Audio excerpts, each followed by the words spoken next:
नमस्कार, आपको बता दें कि भारत मंडपम में भारत के 23वें ईवी एक्सपो 2025 का भव्य शुभारंभ किया गया। इस अवसर पर महाराष्ट्र के प्रोटोकॉल मंत्री श्री जितेंद्र रावल, सांसद श्री प्रवीण खंडेवाल, पूर्व केंद्रीय मंत्री श्रीमती मीनाक्षी लेथी, श्री अनुज शर्मा सहित कई अन्य गणमान्य अतिथियों की गरिमामयी उपस्थिति रही। इस एक्सपो का आयोजन भारत को वैश्विक स्तर पर इलेक्ट्रिक वाहन क्षेत्र में एक प्रमुख शक्ति और बड़े बाजार के रूप में स्थापित करने के उद्देश्य से किया गया है। कार्यक्रम के दौरान बड़ी संख्या में लोगों ने अपनी शुभकामनाएं दी और इस आयोजन को भारत के हरित, स्वच्छ और टिकाऊ भविष्य की दिशा में एक सराहनीय पहल बताया। क्या कहेंगे आज आप मैदान में आए और यहाँ पे जो एग्जीबिशन लगी है इसके बारे में? मेरे ख्याल ये एक बहुत ही महत्वपूर्ण इनिशिएटिव है जो कि आने वाले दिनों में बहुत हमारे लिए इम्पोर्टेंट रहेगा।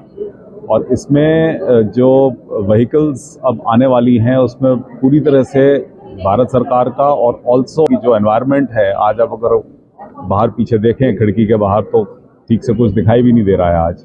सो I think it is high time EV की सप्लाई चेन और ईवी के मैन्युफैक्चरर्स को प्रोत्साहित करें।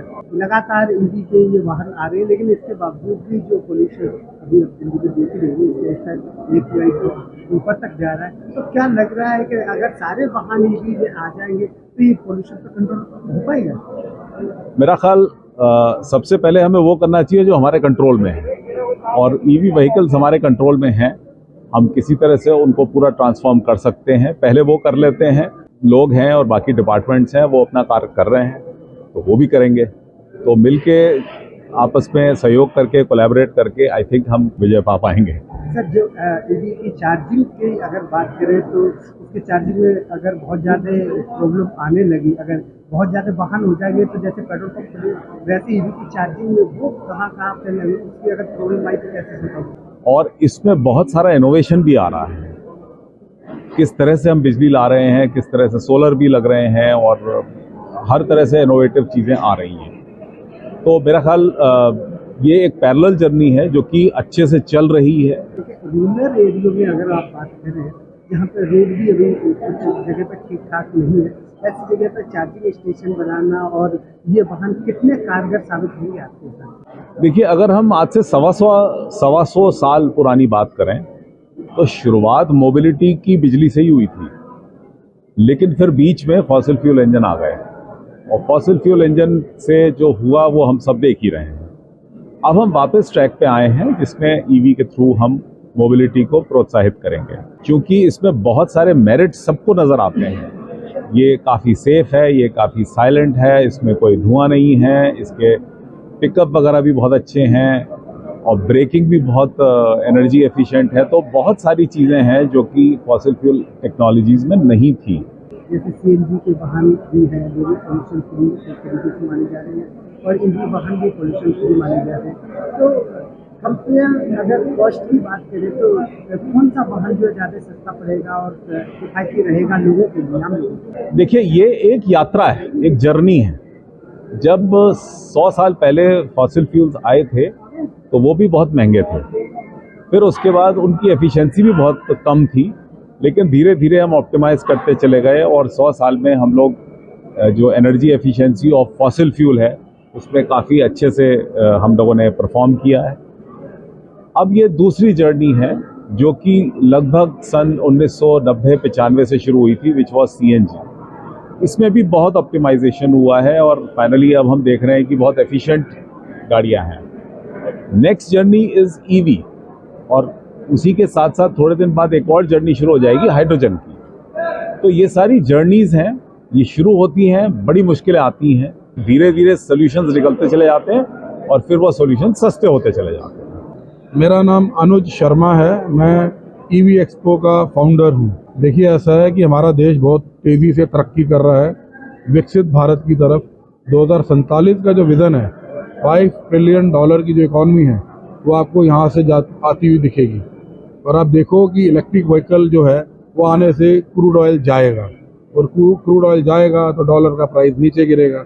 और जो हमारा देश सोने की चिड़िया है वो यही है कि हम किसी और पे डिपेंड ना करें। सर, क्या कितने कामयाब है ये इंडिया में दमदारी के हिसाब से अगर बात करें तो ईवी वाहन कमजोर साबित हो रही है पेट्रोल और डीजल के वाहनों से? देखिए, दो तरह के लोग होते हैं, जिनको गिलास के अंदर पानी आधा नज़र आता है, कईयों को गिलास खाली नज़र आता है। जिसने पैसा नहीं कमाना है वो हमेशा नेगेटिव बात करेगा, जिसने पैसा कमाना है उसको भरा हुआ ग्लास नज़र आता है। मैं आप सब लोगों को ऑफ़र देता हूँ कि आज ही आप ईवी की डीलरशिप ले लें। जो 100 रुपये लगाएगा उसको 1 लाख रुपया करने का तरीका मैं बता दूंगा, मुझे अलग से मिलने। ये आपका पैशन है, ये आपकी नॉलेज है, परंतु घर में कोई बेटा होगा, भाई होगा, आपको ईवी की डीलरशिप लेनी चाहिए। और अंदर आप जो कंपनी देख रहे हो, जैसे ही आप अंदर जाएंगे बाहर आपको दिखेंगी 10-10, 15-15, 20-20 लाख में इन्होंने 2012, 13, 14 में बिजनेस शुरू किया।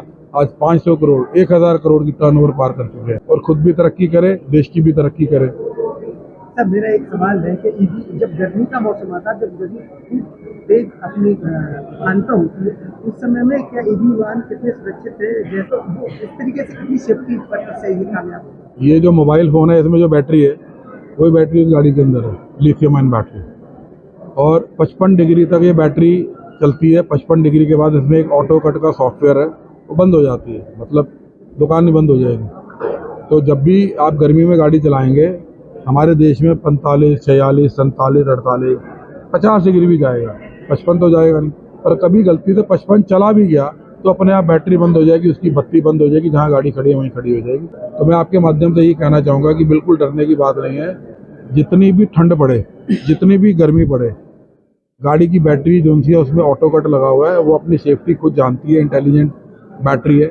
आप देखोगे कि आर्मी के भी इक्विपमेंट रेगिस्तान में पड़े होते हैं, एविएशन के प्लेन ऊपर -60 डिग्री में चलते हैं, तो टेम्परेचर कंट्रोल सॉफ्टवेयर उसके अंदर होता है। जिन लोगों ने भी कोई नादानी की है, वो खुद छेड़खानी की है, ये नहीं करनी चाहिए। क्या मैसेज देंगे सर देशवासियों को? मैं आपके माध्यम से यही मैसेज दूंगा कि ईवी को अपनाओ, देश को आगे लेके जाओ और 5 ट्रिलियन इकोनॉमी में भागीदार बनो, और क्रूड ऑयल को ख़त्म करो और डॉलर को 0 पे लेके आओ। मेरा नाम ऋषभ तिवारी है और मैं वैसे तो राजनीतिक पर्सन हूँ, राष्ट्रीय मीडिया पैनलिस्ट हूँ भारतीय जनता पार्टी का, लेकिन इस ईवी के हम ऑथराइज्ड मीडिया पार्टनर भी हैं। और ईवी की जब हम बात करते हैं तो विकसित भारत की नींव रखने की बात करते हैं, और उस नींव रखने की बात करते हैं जहाँ चारों तरफ प्रदूषण की बातें हो रही है, क्रूड ऑयल की बात हो रही है, और कहीं ना कहीं हमारे जो मटेरियल्स है, मिनरल्स है, उसके खत्म होने का भी कहीं ना कहीं देश में डर है, विश्व में एक इसके लिए आशंका दर्शाई जा रही है। उसको तोड़ते हुए ईवी का क्षेत्र अपने आप को दर्शाता है कि ईवी के क्षेत्र में अगर ग्रोथ आएगा तो ये कहना कि विकसित भारत का जो संकल्प है उस पर भारत एक लंबी ऊंचाई तय कर सकता है। क्या लग रहा है सर, ईवी वाहन जो आ तो रहे हैं, लेकिन कई कंपनियां इस तरीके की आ रही हैं जो कामयाब नहीं हो पाई। कई कंपनी आई और चली गई।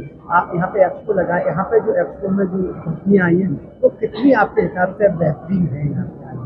कि किसी भी काम का पॉजिटिव एस्पेक्ट्स को देखना चाहिए, पॉजिटिव पॉइंट ऑफ व्यू को देखना चाहिए, और पॉजिटिविटी इसमें यह है कि 10 लाख रुपए और 1 लाख रुपए लेकर भी बैठने वाला आदमी आज करोड़ का धंधा कर सकता है और सेफ्टी के साथ अपने कारोबार को बढ़ा सकता है। और दूसरा, जहाँ तक आपने कहा कि डूब जाना ही करना, तो एक तो सिंपल सा कहावत है, तू ख्वाबों कर से ना घबरा, तू मन से ना अपने आप को गिरा, तू कर लेगा वो बंदे मन में विश्वास जगा। तो इन नीतियों के साथ मुझे लगता है अगर कोई भी आगे बढ़ता है तो सक्सेस जरूर पाता है। तो क्या सरकार को भी इसमें भागीदारी बढ़ चढ़ के लेनी चाहिए, और सरकार के जो सरकारी वाहन है उनको भी अगर ईवी में कन्वर्ट कर ले वो, तो इफेक्ट ज़्यादा पड़ेगा लोगों के, और ज़्यादा ईवी के वाहन जो है मार्केट में आए। हर एक platform easy of doing business के तहत हो, स्टार्टअप के तहत हो, युवाओं के लिए रोजगार देने की बात हो, और इस पे युवाओं का ज़्यादा क्रेज है। आज के हाथ में अगर स्कूटी पे देखेंगे तो लोग ज़्यादा मोटिवेटेड।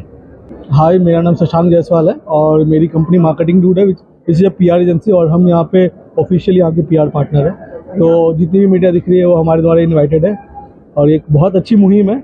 EV एक्सपो जो है, ये दुनिया का ही सबसे बड़ा EV एक्सपो यहाँ पे होने वाला है। अच्छा, यहाँ पे जो एक्सपो में जो वाहन आए, कहाँ से आए? पूरे देश से आए हैं? पूरे वर्ल्ड से आए हुए हैं यहाँ पे, पूरी दुनिया से आए हुए हैं। जो भी लेटेस्ट टेक है आने वाले टाइम में भी जो 2026 में देखने को मिलेंगे, वो भी यहाँ पे प्रदर्शित किए जा रहे हैं। हमारी हर वीडियो सबसे पहले देखने के लिए चैनल को सब्सक्राइब करके दबाएं बेल आइकॉन।